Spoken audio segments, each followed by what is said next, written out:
All you do is cast your games. You just cast your games. This channel is about you now. Well, shut up. We have Olaf the Moose versus Plague Penguin. I'm not involved in this one at all. Dark Elves, High Elves. Dark Elves got some buffs. Morathi's mount, if she is mounted on her Pegasus, got mass buffs. And then Hargoneth Executioner's got some buffs, which we have the Blades of the Blood Queen here. We have two? Just the Blades. Just the Blades. And then the Knights of the Ebon Claw, Cold One Dread Knight ROR, does have Terror now, which I used it versus the Empire, and it actually is pretty sick.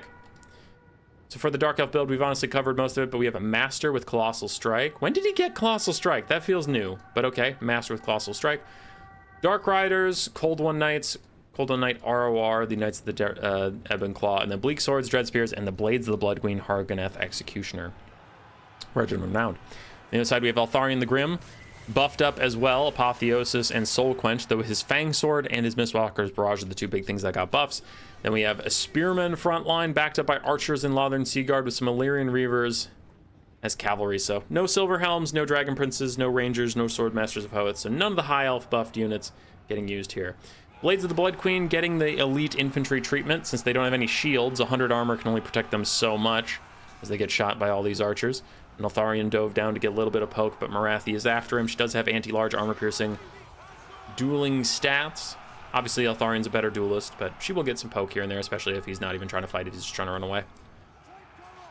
So the archers get a ton of damage out as the Dark Elves set up a bit of a surround. Cold One Knights and Dark Riders looking for a way in.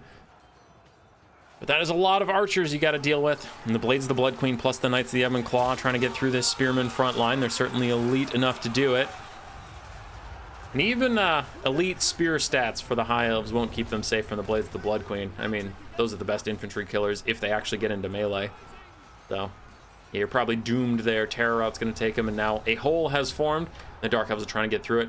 Eltharion lands in. Soul Stealer from Morathi following him. Going to hit multiple units to take that Illyrian Reavers and stuff. He's trying to duel the Master for now. The Master does not have Colossal Strike popped. Now he does. Colossal Strike is up versus the Fang Sword of Eltharion. The Master's feeling pretty good. He's doing very well into Eltharion, especially with Morathi coming to help out now. For the rest of the battle, how are we doing? Spears still holding for now. As far as the High front line goes, Illyrian Reavers peeling off Dark Riders easily enough. Cold One Knights are a little harder to get rid of, and some of those guys are even in here. Same with the Blades of the Blood Queen. Spearmen having a field day poking up at all these Velociraptors, but the Blades of the Blood Queen killing them right back. So Eltharion thinks about whether or not to dive back onto the Master and Morathi, or whether to back off. Looks like he's going with back off. High Elves up on the balance power for now, but we'll see if that lasts. Murderous Prowess and Murderous Mastery still active for another minute or so, so the Dark Elves get juice stats. Got to make use of them while you can.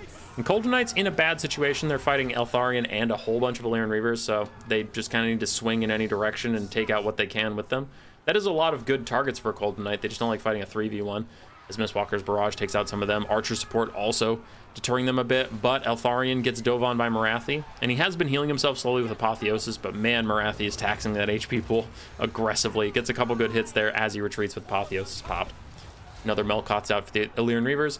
A pocket of High Elf resistance has formed. We'll see if the Blades of the Blood Queen or anybody who's good at killing infantry can get over there, but the Blades seem to be busy with their own stuff as they take a fight to these High Elf Spears, who just finished dealing with some Bleak Swords and Dread Spears, and now they have a much fiercer foe to contend with as the Blades move up and start cleaving through them. Morathi's still chasing around Eltharion, refuses to let him rest on his laurels. I love laurels, it's a good word.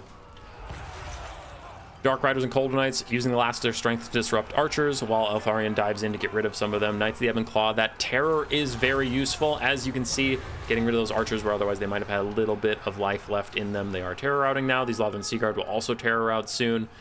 So, Knights of the Ebon Claw, that's actually a big buff, just them causing terror. It's quite nice.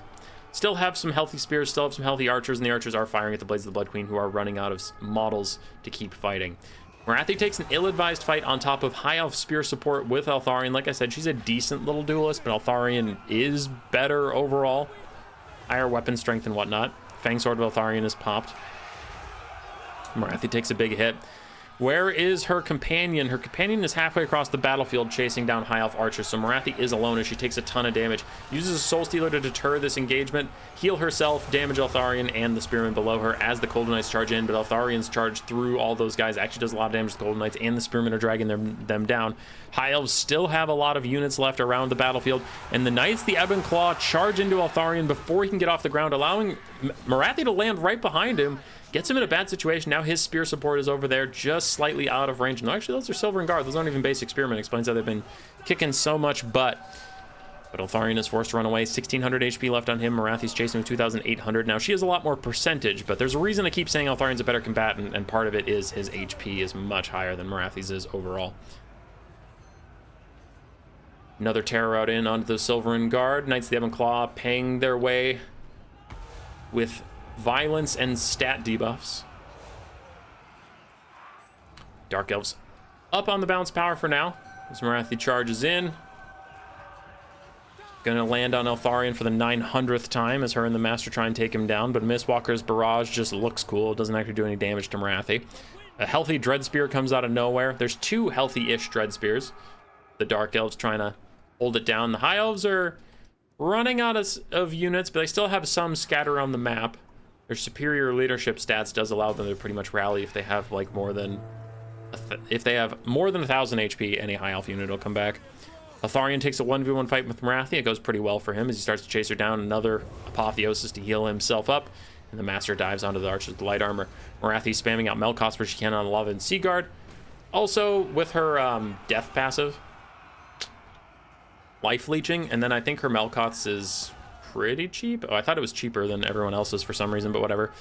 She can get a lot of extra spells out if she just keeps spamming Melkoths because she gets a lot of Winds of Magic power reserves for that. Gets up in the sky. Eltharion terror outs away some Dread Spears. Terror goes both ways. The Knights of the Ebon Claw have been terror outing the High Elves. Eltharion is also very spooky for the Dark Elves, though it looks like these Dread Spears will be just fine. Their leadership is too high, so yeah, they'll rally. They're not going to rout. Eltharion takes another fight with Morathi, gets a hit right away as he gets up into the sky. Apotheosis for him. Morathi dives down. Mistwalker's Barrage used in midair. Misses everybody beneath him because you can't control when it goes off. Relatable problems, Eltharion. That's the Ebon Claw down to 273 HP. Just charging into Silver and Guard, trying to use their terror as best they can at the last of their life, but they are running out of gusto. Bounce power is 50-50. Morathi goes to charge some archers. Eltharion goes to charge some Knights of the Ebon Claw. Both sides will be happy with trades they're getting. Dark Elves lose their dreaded Knights. High Elves lose their last healthy archer as the Master in the distance is also fighting Love and Seaguard. Foe Seeker trying to keep his vigor nice and high as best he can, though he's currently still exhausted. He's doing his best. Dread Spears, Coldon Knights, couple Bleak Swords here and there. Rallying for the Dark Elves. For the High Elves, we still have a Silver and Guard with a 1/4 HP, and then everything else the High Elves have is so low, I'm not even really going to factor it in too much. Like, this archer has just over 1,000. Morathi thinks about helping the Master, then opts not to do it. Instead, is going to dive onto Eltharion, get a free charge onto him from the air. And a Coldon Knight support in the background helps the Master take out those Love and Seaguard that he was struggling with for so long. Morathi's fight with Eltharion, his Fang Sword up, not going great for Morathi. She is going to fall back. She didn't take too much damage, but also didn't get too much done. Still have two Silver and Guard. One is very low, one is quite low. And another Melkoth's out from Morathi. She's just going to get rid of that archer her way. Doesn't want to deal with it. Melkoth should honestly shatter it or kill it. 3, 2, 1. 290 HP. They might come back. I don't know about that. Once they get down that low, I don't know if even High Elf leadership can save them. Morathi's trying to land in her Cold One Knights and land next to the Master. In comes a big charge from them, scattering the Silver and Guard. Those were the already super wounded Silver and Guard. There's the less wounded ones right here. As a Soul Quench is out from Eltharion. I haven't seen that all game, but it hits Morathi and does do actually pretty good damage. This late in the game, last of the Dread Spears and Bleak Swords pushed away. Morathi is down to just her and the Master for now, unless these guys feel like rallying at any point.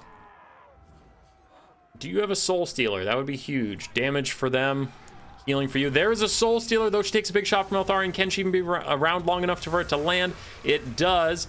And then a Melkoth. Soul Stealer plus Melkoth's onto the Silver and Guard. Eltharion's Mistwalker's Barrage just looks cool over top, but Terror Out takes out the Master. Terror Out takes out Morathi. I saw the skull pop up just before the game ended. So Terror Out's getting rid of the 2 Dark Elf, Lord and Hero. Ends the game. I don't actually know who would have won if these characters had immune to psychology. But they don't. Wow, the Master only got 660 value after all that fighting. Morathi got 4,700, which is quite impressive. The Master, not as impressive.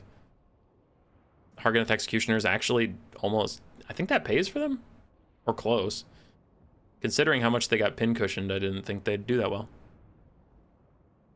Knights of the Ebon Claw did fantastically. Cold Knights did pretty well. But it was the Morathi show. On the other side for Blood Penguin, or Plague Penguin, I guess, on Steam, 2,650 is not bad at all for Eltharion, so he did quite nicely. Silver and Guard did very well. All your archers did great, and Illyrian Reavers did their best to hold back the storm. Very close game. Good win to the High Elves. Roar. Subscribe, yes, yes.